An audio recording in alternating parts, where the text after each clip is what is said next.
मैं कई बार कह चुका हूं कि ये लोकलाइज प्रोजेक्ट नहीं है। इस प्रोजेक्ट से पूरे मुल्क में बिजली का बहरान खत्म होगा। हर पोल के अंदर 71% एम्प्लॉयमेंट मकामी लोगों की है।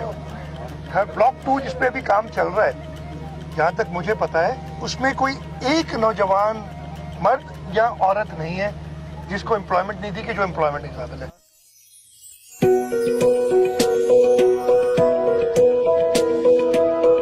My name is Yang. This is the project manager.